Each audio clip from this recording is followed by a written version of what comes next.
और इन प्राप्तियों को हम कैसे महसूस करें। तो इसमें बाबा ने जो बोला है मेन पॉइंट वो है कि लव है लक के लॉक की और जिससे कि सब तरह के ताले खुल जाते हैं। ये मास्टर की है। तो ये जो की है किसी भी दुर्भाग्यशाली को भाग्यशाली बना सकती है। जितना लव उतना लक। तो लव है मास्टर की।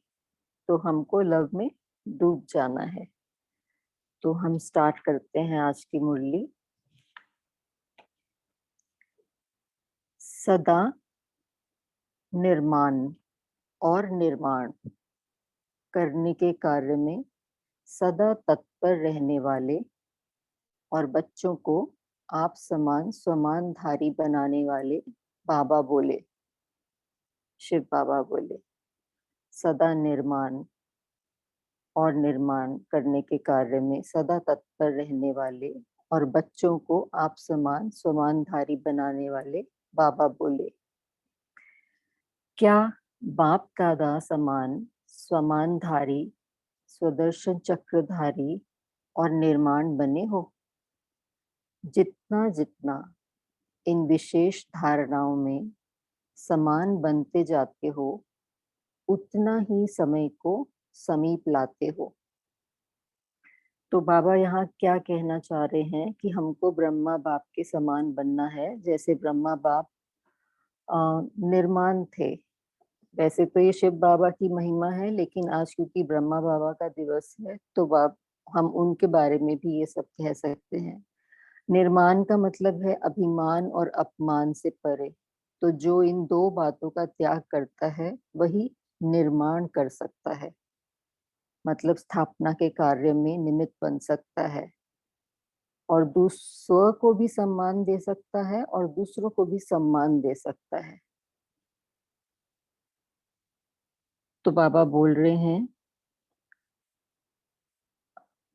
समय को जानने के लिए अभी कितना समय पड़ा है, इसकी परख आपकी धारणाओं में समान स्थिति है। तो ये समान स्थिति कौन सी धारणाओं में? स्वमानधारी, स्वदर्शन चक्रधारी और निर्माण। अब बताओ कि समय कितना समीप है। समानता में समीप हो तो समय भी समीप है। इस प्रोग्राम के बीच अपने आप को परखने व अपने द्वारा समय को जानने का समय मिला है। इस विशेष मास के अंदर दो मुख्य बातें मुख्य रूप से लक्ष्य के रूप में सामने रखनी है। वो कौन सी? एक तो लव और दूसरा लवलीन। तो ये जो मंथ है पूरा जनवरी मास, इसको हम तपस्या के रूप से मनाते हैं, क्योंकि पूरा ही मंथ ब्रह्मा बाबा के लव में लीन रहते हैं। हम बच्चे उनको याद करते हैं जैसे उन्होंने तपस्या करके अपना संपूर्ण रूप बनाया, फरिश्ता स्थिति को पाया, तो हम भी तपस्या करते हैं। तो बाबा उसी के बारे में ये बोल रहे हैं कि इस विशेष मास के अंदर दो मुख्य बातें मुख्य रूप से लक्ष्य के रूप में सामने रखनी है, लव और दूसरा लवलीन।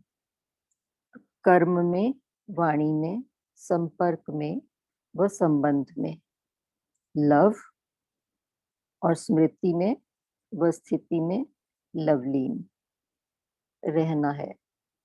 जो जितना लवली होगा वह उतना ही लवलीन रह सकता है। इस लवलीन स्थिति को मनुष्य आत्माओं ने लीन की अवस्था कह दिया है। बाप में लव खत्म करके सिर्फ लीन शब्द को पकड़ लिया है। तो भक्ति मार्ग में क्या किया है कि बोलते हैं ना, जो आत्मा है परमात्मा में लीन हो जाती है। तो बाबा वही बोल रहे हैं कि लव वर्ड को तो छोड़ दिया, सिर्फ लीन स्थिति को पकड़ लिया, लीन वर्ड को पकड़ लिया। बाप में लव खत्म करके सिर्फ लीन शब्द को पकड़ लिया है। तो इस मास के अंदर इन दोनों ही मुख्य विशेषताओं की धारणा कर बाप दादा समान बनना है। बाप दादा की मुख्य विशेषता जिसने कि आप सबको विशेष बनाया, सब कुछ भुलाया और देही अभिमानी बनाया, वह यही थी, लव और लवलीन।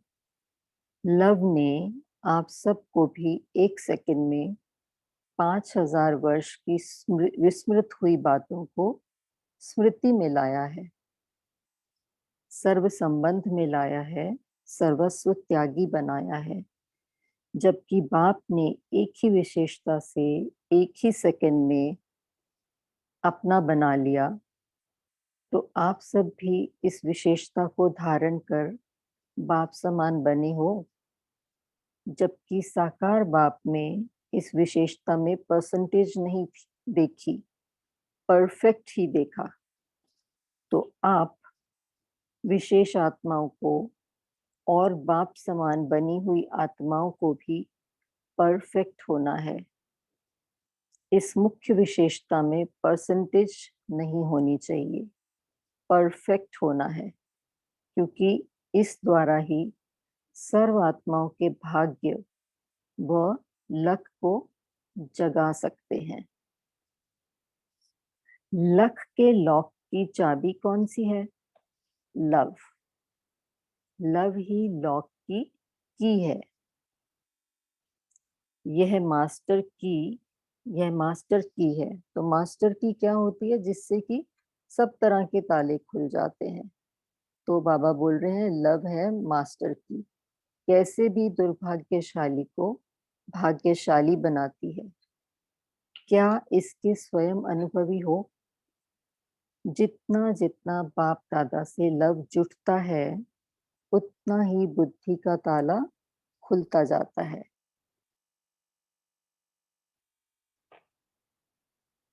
तो बुद्धि का ताला खुलता जाता है मतलब दिव्य बुद्धि। जो बुद्धि के ऊपर बाबा कई बार बोलते हैं ना, गॉडरेज का ताला लगा हुआ है तुम्हारी बुद्धि पे।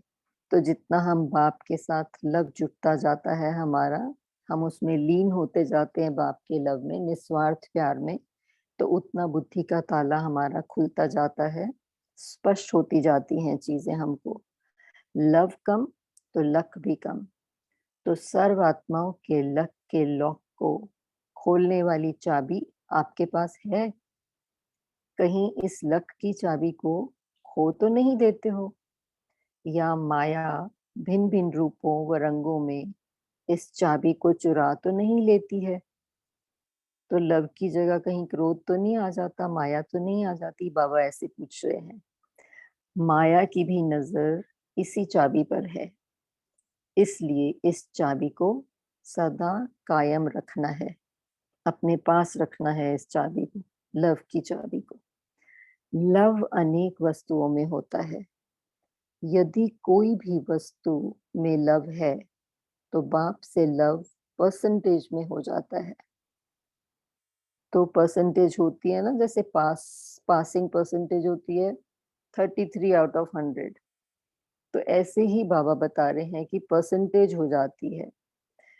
अगर किसी भी वस्तु में, चाहे अपनी देह में, पदार्थ में, किसी भी चीज में लव है, तो परसेंटेज में हो जाता है। अपनी देह में, अपनी कोई भी वस्तु में यदि अपनापन है, तो समझो कि लव में परसेंटेज है।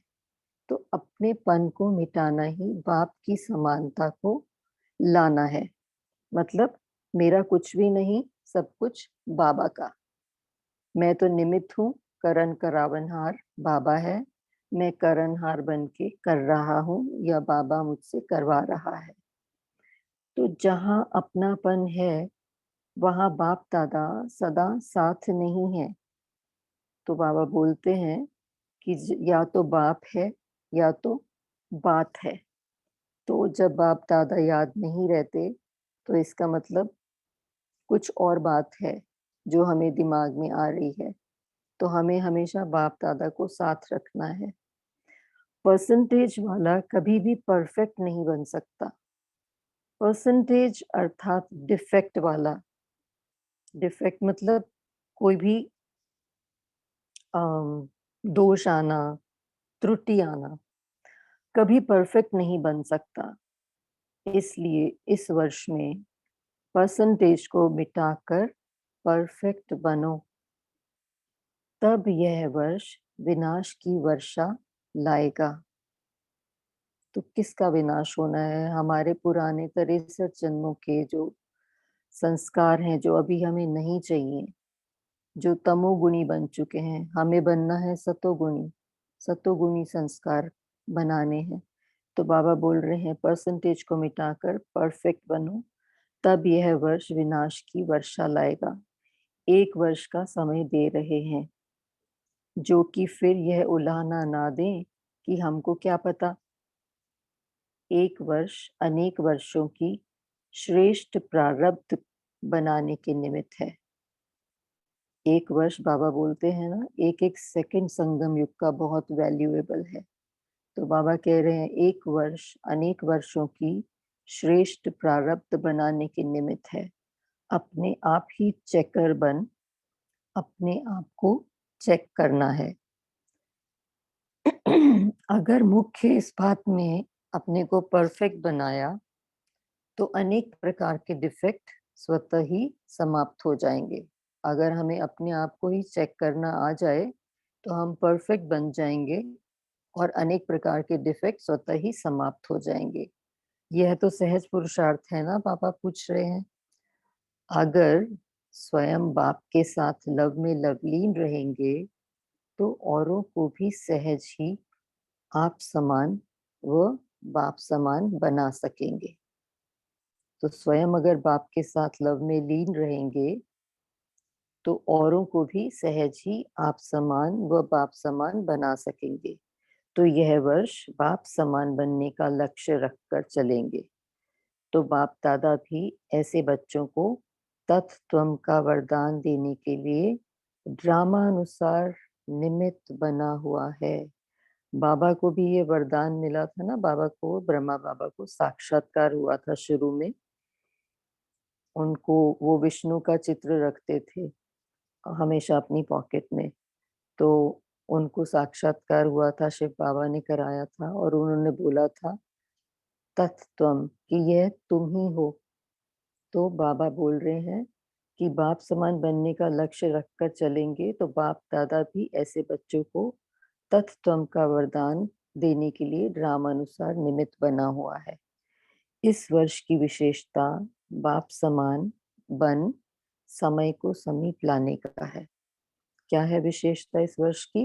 बाप समान बन समय को समीप लाना है। समय की विशेषता को स्वयं में लाना है। ऐसे सदा लवलीन रहने वाले, बाप समान निर्माण और निर्माण करने के कर्तव्य में सदा तत्पर रहने वाले, समय की विशेषता को स्वयं में लाने वाले, श्रेष्ठ स्वमान में सदा स्थित रहने वाले, श्रेष्ठ और समान आत्माओं को बाप दादा का याद प्यार और नमस्ते। ओम शांति।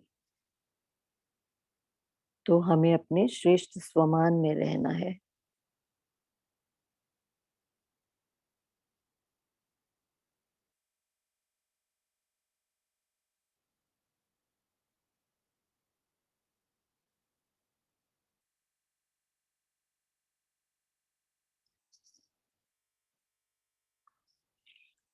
अभी हम दूसरी मुरली पढ़ेंगे।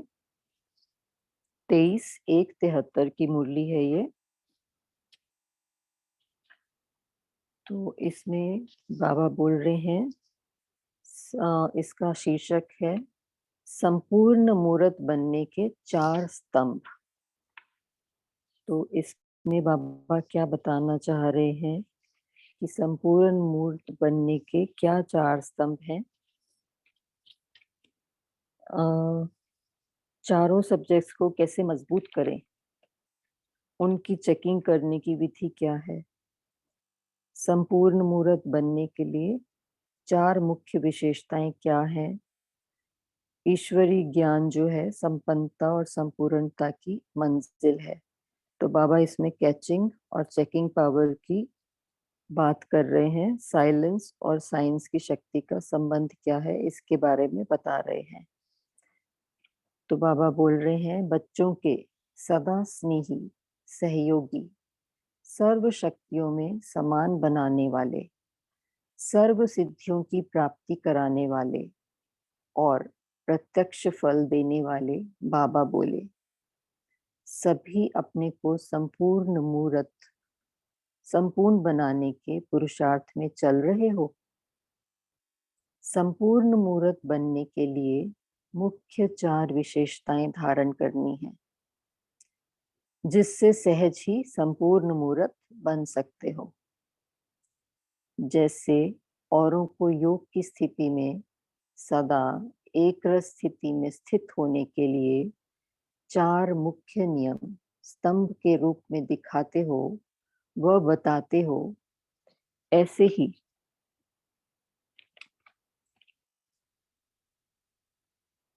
ही सदा संपूर्ण मूर्त बनने के लिए यह 4 विशेषताएं स्तंभ के रूप में हैं।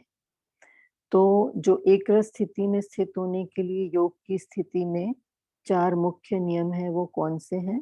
पवित्रता मतलब ब्रह्मचर्य, मनसा वाचा कर्मणा भी पवित्रता, और साथ में हमारा जो सत्संग है, दिव्य गुणों की धारणा, और चौथा है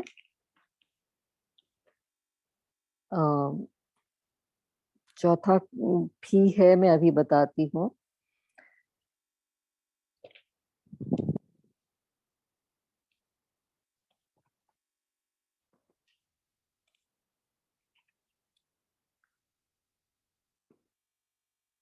चौथा है शुद्ध अन्न, पवित्रता, शुद्ध अन्न, सत्संग और दैवी गुणों की धारणा।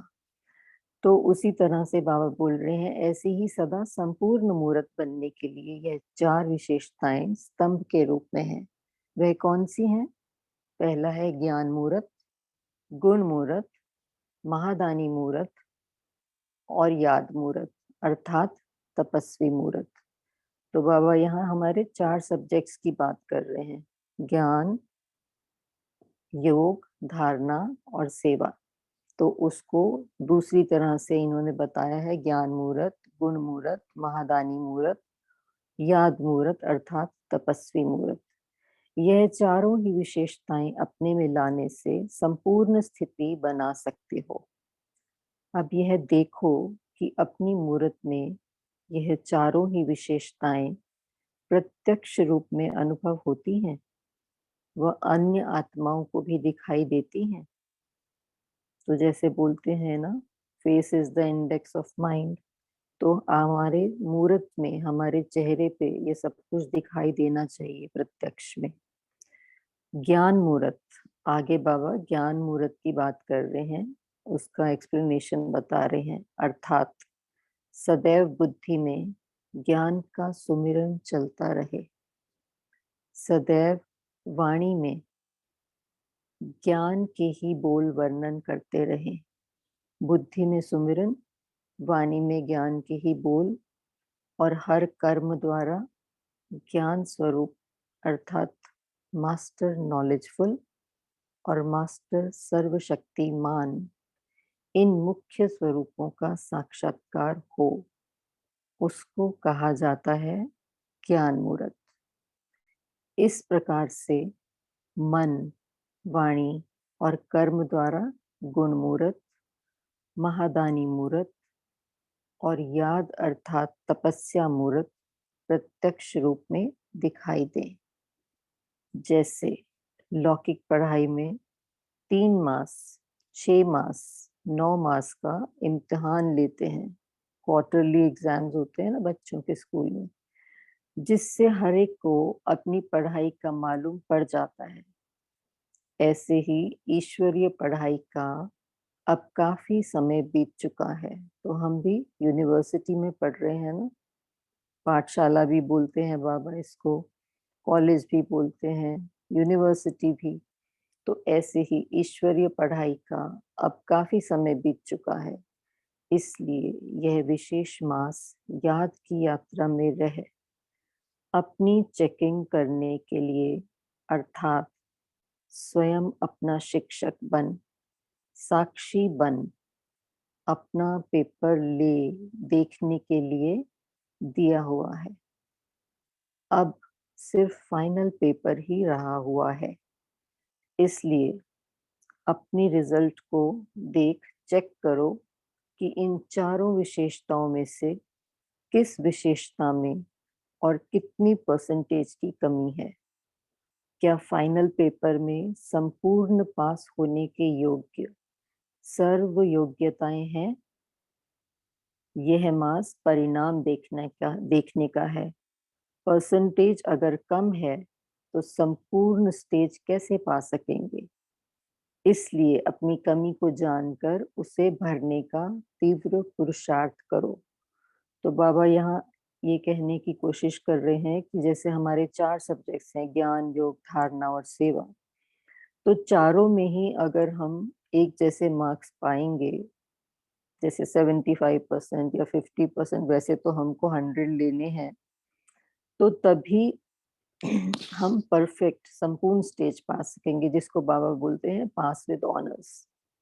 तो ये हमको कमी देखनी है कि क्या ज्ञान में ज्यादा है, योग कम है, धारणा में कम है, या सेवा ज्यादा करते हैं, कौन सी सेवा ज्यादा करते हैं, मनसा वाचा कर्मणा। तो इस सब में ना हमको एक पन लेकर आना है, एक जैसी हमको पुरुषार्थ करना है। तो इसलिए अपनी कमी को जानकर उसे भरने का तीव्र पुरुषार्थ करो। अब यह थोड़ा सा समय भी अब यह थोड़ा सा समय फिर भी ड्रामानुसार पुरुषार्थ के लिए मिला हुआ है। तो बाबा अब यहाँ पे पुरुषार्थ की बात कर रहे हैं कि कैसे पुरुषार्थ करना है। ड्रामानुसार अभी भी थोड़ा सा समय पुरुषार्थ के लिए मिला हुआ है, लेकिन फाइनल पेपर होने से पहले अपने को संपूर्ण बनाना है। तो अपना रिजल्ट देखा है, जैसे इस मास में चारों ओर याद की यात्रा का उमंग और उत्साह रहा है। इसका रिजल्ट क्या समझती हो, कितने मार्क्स देंगे? तो क्योंकि ये वर्ष ये जो पूरा मास है जनवरी का, इसमें क्योंकि तपस्या ज्यादा करते हैं सब लोग उमंग और उत्साह से, तो बाबा बोल रहे हैं अपना रिजल्ट देखा है, जैसे इस मास में चारों ओर याद की यात्रा का उमंग और उत्साह रहा है। इसका रिजल्ट क्या समझती हो, कितने मार्क्स देंगे? भले हर एक का अपना अपना तो है, फिर भी चारों ओर के वातावरण व वायुमंडल व पुरुषार्थ की उमंग और उत्साह के रिजल्ट में कितने मार्क्स कहेंगे? टोटल पूछते हैं। सभी के पुरुषार्थ का प्रभाव मधुबन तक पहुंचता है ना? क्या त्रिकालदर्शी नहीं हो? अपने समीप परिवार की आत्माओं के पुरुषार्थ के त्रिकालदर्शी नहीं हो क्या? क्या भविष्य के ही त्रिकालदर्शी हो, वर्तमान के नहीं हो? वाइब्रेशन से और वायुमंडल से परख नहीं सकते हो? तो हमारे में इतनी कैचिंग पावर बाबा बोल रहे हैं होनी चाहिए अभी, कि हमको पता चलना चाहिए कि हमारे ईश्वरीय परिवार में जहाँ पे भी सेंटर्स हैं, जो भी हैं, तो पता होना चाहिए हमको, उसके वाइब्रेशन से पता चलना चाहिए कि क्या हो रहा है अभी, परिवार की आत्माओं का पुरुषार्थ कहाँ जा रहा है। तो अब बाबा इसको साइंस से रिलेट करके बताएंगे। जब साइंस वाले पृथ्वी से स्पेस में जाने वालों की हर गति और हर विधि को जान सकते हैं, तो क्या याद के बल से आप अपने श्रेष्ठ पुरुषार्थ की गति और विधि को नहीं जान सकते हो? लास्ट में जानेंगे जब आवश्यकता नहीं होगी। अभी से यह जानने का अभ्यास भी होना चाहिए, कैचिंग पावर चाहिए।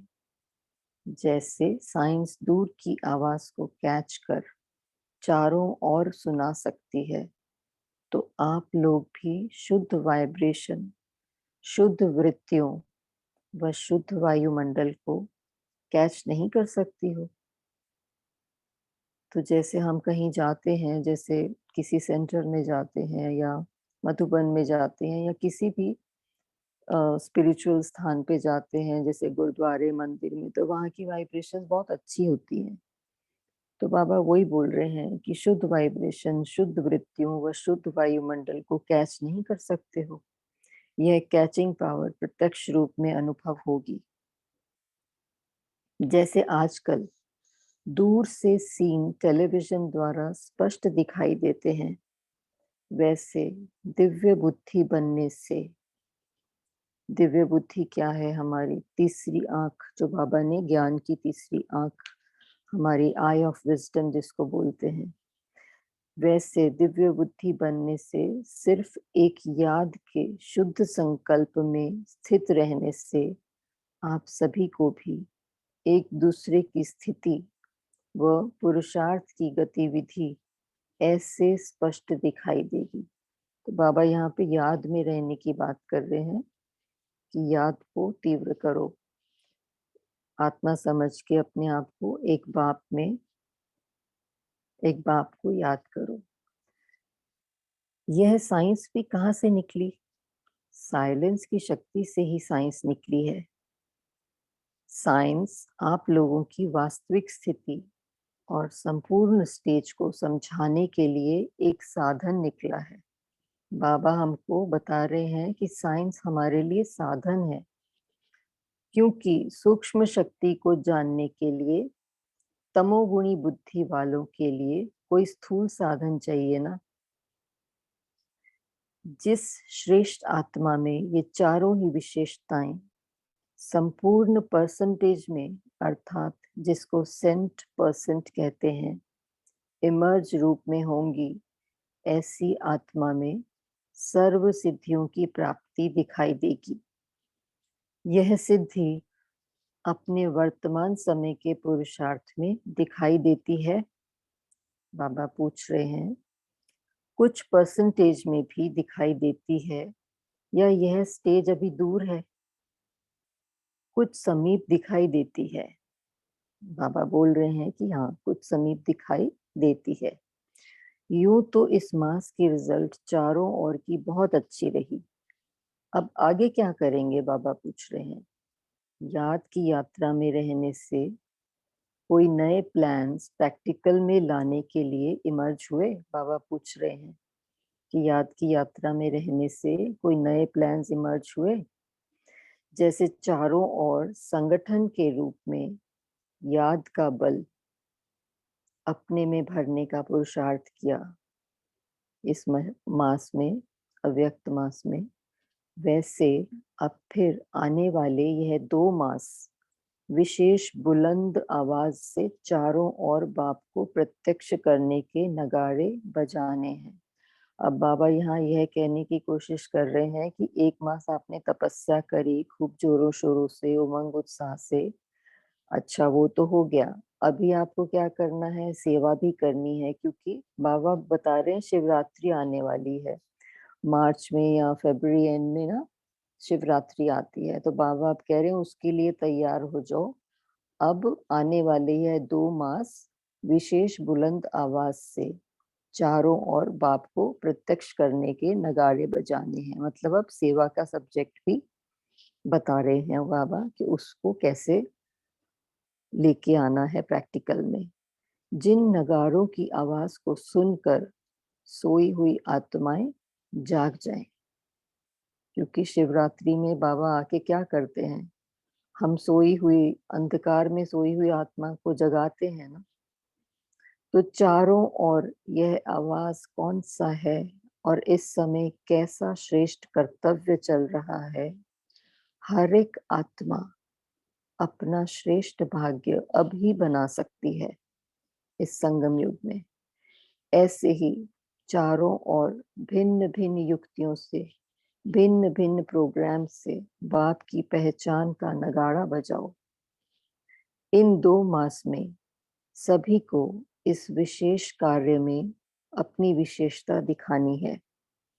जैसे याद की यात्रा में हर एक ने अपने पुरुषार्थ प्रमाण रेस में आगे बढ़ते रहने का पुरुषार्थ किया। वैसे अब इस 2 मास के अंदर बाप को प्रत्यक्ष करने के नए-नए प्लान्स प्रैक्टिकल में लाने की रेस करो। बाबा क्या बोल रहे हैं? वैसे अब इस 2 मास के अंदर बाप को प्रत्यक्ष करने के नए-नए प्लान्स प्रैक्टिकल में लाने की रेस करो। फिर रिजल्ट सुनाएंगे कि इस रेस में फर्स्ट, सेकंड और थर्ड प्राइज लेने वाले कौन-कौन निमित्त बने। चांस भी बहुत अच्छा है।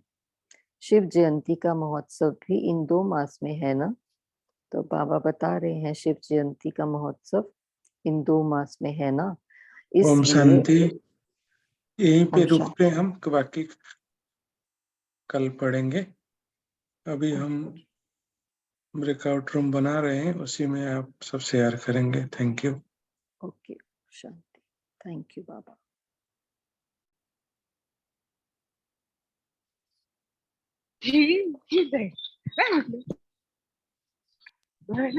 माझ्या बहिणीची बाजूला राहायला मला काय प्रॉब्लेम? आज ते हर गोष्ट माझी ऐकतात. मग एखादी गोष्ट मी जर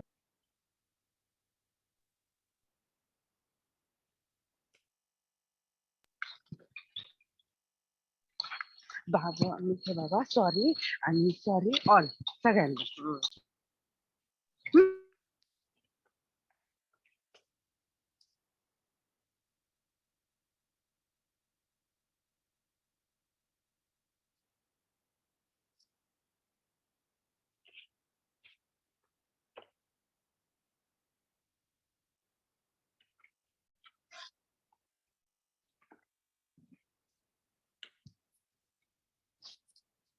ओम शांति। जी, आप सब शेयर कर सकते हैं। हाँ जी, नमिता साहू जी बोलिए।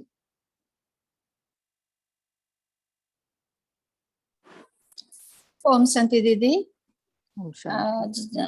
आज बाबा ने बोला, जब पहला मुरली आप पढ़ रहे हैं, इसमें बोला, बाबा ने बोला जब कोई वस्तु में लोभ रहता है तो बाबा से लोभ परसेंटेज में आ जाता है। अपने देह में, अपनी कोई वस्तु में यदि अपनापन है तो लोभ में परसेंटेज है ना। तो अपनेपन मिटाना और एक बाबा से लोभ रखना। हमेशा ये सोचना है कि मैं निमित्त हूँ, करण करावनहार बाबा है। बाबा के साथ कंबाइंड होकर करना है। हर कार्य बाबा के साथ कंबाइंड होकर करना है। अगर स्वयं बाबा के साथ लव में लवलीन रहेंगे तो औरों को भी बाप समान बना सकेंगे।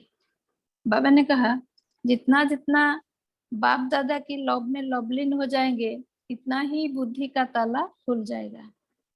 तो बातें तो 2 बातें स्मृति में रखना है। एक है लव और दूसरा है लवलीन। कर्म में, वाणी में, संबंध संपर्क में लव और स्मृति में सदा लवलीन रहना है। जितना हम लवली होंगे उतना लवलीन रह सकेंगे। जितना हम लवली होंगे उतना हम लवलीन रह सकेंगे। तो बाबा दादा की मुख्य विशेषता लव और लवलीन। हम सबको विशेष बनाया, सब कुछ भुलाया और देही अभिमानी बनाया। ओम शांति। ओम शांति। हाँ जी, डॉक्टर रीमा। ओम शांति। आज प्यारे बाबा ने जो पहली अव्यक्त वाणी है कि समानता और समीपता, तो बाप दादा कह रहे हैं कि बाप समान बने हो, अपने आप की चेकिंग करनी है। क्या हम समानधारी निरंतर सदैव रहते हैं? क्या हम स्वदर्शन चक्रधारी निरंतर रहते हैं, निर्माण चित बने हैं? बाबा ने कहा कि जितना जितना इन विशेषताओं, विशेष धारणाओं में समान बनते जाएंगे, इसका मतलब कि हमारी परफेक्ट स्टेज आ रही है, तो उतना उतना आप समय के समीप आएंगे। तो समानता में समीप हो तो समय भी समीप है, ये बाबा ने कहा। फिर बाबा ने कहा कि ये स्थिति कैसे बनेगी इसकी, स्वमानधारी, स्वदर्शन चक्रधारी और निर्माण, कि जब हम लवलीन रहेंगे, बाबा से जितना लव होगा, लवलीन, लवलीन अर्थात स्मृति और स्थिति, कोई भी देखे कि ये तो बिल्कुल रूहानियत में है, बाबा के लव में लीन है। और लव हमारे व्यवहार से लव झलके कि हमारे कर्म में, हर कर्म में वाणी मधुरता हो, संपर्क संबंध में अपनापन हो। तो जितना जितना हम ये परफेक्ट स्थिति होगी, उतना उतना हमारी लक की चाबी खुलती जाएगी। बाबा ने कहा इनमें परसेंटेज नहीं चाहिए, इनमें हमेशा, क्योंकि जहाँ परसेंटेज है इसका मतलब की कमी है। परसेंटेज वाला कभी भी परफेक्ट नहीं बन सकता। बाबा ने कहा परसेंटेज अर्थात डिफेक्ट। तो बाबा कह रहे हैं कि डिफेक्ट मिटाओ और परफेक्ट बनो। बाप समान तत्वम का वरदान बाबा ने दिया। ओम शांति। ओम शांति। हाँ जी, सुलोचना सिस्टर। ओम शांति। बाबा ने आज लक्ष्य ही दिया है, हर वर्ष में हमें बनना है तो बाप समान ही बना है। तो बाप की पहले हम ब्राह्मण जन्म ही हुआ है कि स्नेह के रूप में, तो स्नेह ही ब्राह्मण जन्म का मुख्य आधार है। तो हमें लकी बना है, तो भाग्यशाली देव पद पाना है, तो हमें एक बाबा की हर एक श्रीमत की हर एक मर्यादाओं से हमें भी लव होना चाहिए, स्नेह होना चाहिए। तो इसमें कोई भी कमियां और डिफेक्ट नहीं होना चाहिए। हर श्रीमत में हम परफेक्ट होना चाहिए। ओम शांति। ओम शांति। जी, और कौन बोलेंगे? ओम शांति। ओम शांति सिस्टर सोनिया। हाँ जी, बाबा ने कहा लक के लॉक की चाबी लव है। तो लव जो है दुर्भाग्यशाली को भी भाग्यशाली बना देता है, सौभाग्यशाली बना देता है। और जितना जितना बाप दादा से लव जुटता है, अपनी भी बुद्धि का ताला खुलता जाता है।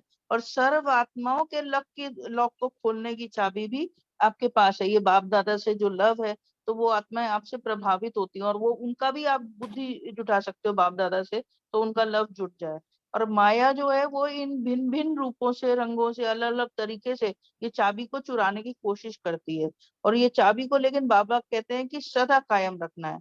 फिर बाबा ने कहा कि लव जो है अनेक वस्तुओं में जुड़ता है, व्यक्तियों में जुड़ता है, अलग अलग देह में भी होता है, वस्तुओं में अपनापन होता है। तो अगर इन सब में अगर बुद्धि कहीं कहीं जुटी हुई है, इधर उधर योग बुद्धि का योग और कहीं है, तो बाबा के लव में परसेंटेज हो जाती है। तो बाबा ने कहा कि इस अपनेपन को मिटाना है और बाप दादा के सदा साथ रहना है। अगर ये अपनापन अन्य वस्तुओं में है तो बाप दादा से लव नहीं जुड़ सकता, उसमें परसेंटेज हो जाती है। और इस परसेंटेज को मिटाना है, और परसेंटेज वाला डिफेक्टेड होता है। तो परफेक्ट बनना है तो बाबा से लव में लवलीन रहना। Thank you. जी, thank you. Doctor Sadhana. Tejal sister. ओम शांति। आज शांति। बाबा ने जो दूसरी मुरली में कहा है ना, साइलेंस और साइंस के बारे में, तो बाबा ने कितना महीन ये हमें इशारा दिया और समझाया है कि जो साइलेंस की शक्ति से ही साइंस निकली है। तो साइंस हम लोगों की वास्तविक स्थिति और हमारी संपूर्ण स्टेज को समझाने के लिए एक साधन निकला है। तो ये हम अगर थोड़ा और मनन चिंतन करेंगे थोड़ा गहरा, तो समझ सकते हैं कि जैसे जैसे हम अपनी संपूर्ण स्टेज को समीप लाते जाएंगे ना, और दुनिया में जैसे हमारी स्थिति अचल होने से दुनिया में हलचल बढ़ती जाएगी, तो तभी जब लाइट फेल हो जाएगी तो साइंस फेल हो जाएगा।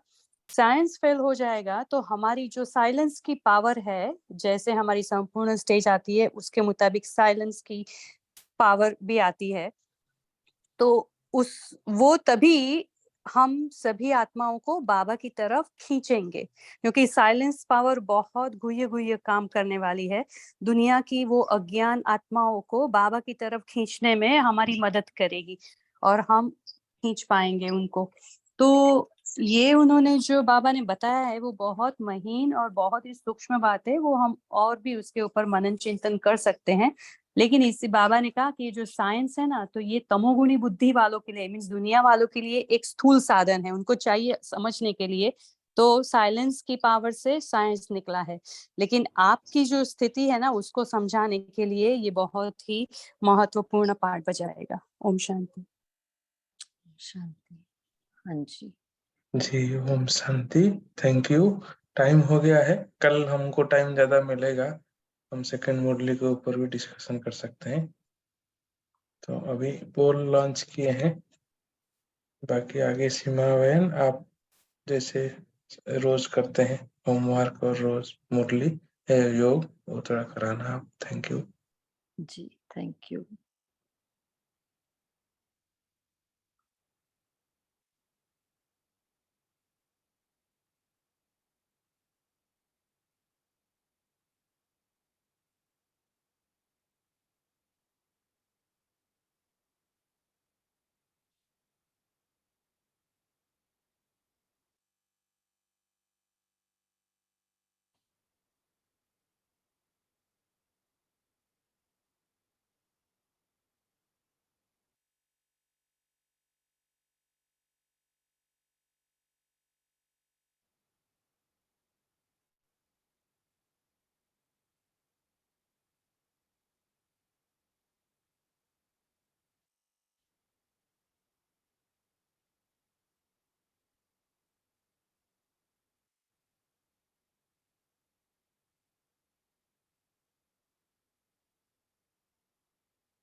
ओम शांति।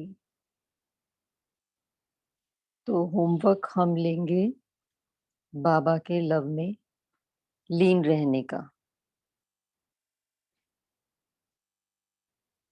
और पूरे चारों सब्जेक्ट्स के बारे में हम सोचेंगे कि कैसे डिफेक्ट निकाल के परफेक्ट बने। हमें नॉलेजफुल भी बनना है, पावरफुल भी बनना है, एसेंसफुल भी बनना है और सक्सेसफुल भी। मतलब ज्ञान, योग, धारणा, सेवा, चारों सब्जेक्ट्स के डिफेक्ट्स निकालने हैं। आप अपने आप को चेक करेंगे और उसको भरने की कोशिश करेंगे। 1 मिनट के लिए हम मन और बुद्धि के विमान से मधुबन पहुंचेंगे, बाबा के शक्ति स्तंभ के पास, और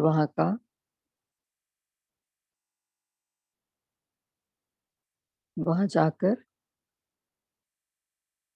चक्कर लगाएंगे बाबा के स्तंभ के आसपास। एक तरफ है शांति स्तंभ, ज्ञान स्तंभ, शक्ति स्तंभ और पवित्रता का स्तंभ, जो बाप दादा का यादगार है। तो शांति स्तंभ पर क्या लिखा है? दिव्य गुण धारण करना, याद की यात्रा पर रहना, पवित्र बनना और बनाना। ज्ञान स्तंभ पर लिखा है समय कम है, गफलत मत करो, अविनाशी ज्ञान धन दान करो। और शक्ति स्तंभ पर लिखा है मीठे बच्चे, अपने को आत्मा समझो और निरंतर पारलौकिक बाप को याद करो। लाडले बच्चे, इस सहज राजयोग से ही तुम्हारे जन्म जन्मांतर के विकर्म विनाश होंगे। सिकिलधे बच्चे, इस पुरुषोत्तम संगम युग में तुम्हारा यह ईश्वरीय जन्म हीरे तुल्य है। पवित्रता का स्तंभ, मन वचन कर्म से किसी को दुख ना दो, बेहद के बाप को और ईश्वरीय वर्षे को याद करो तो संपूर्ण मूर्त बन जाएंगे। ओम शांति।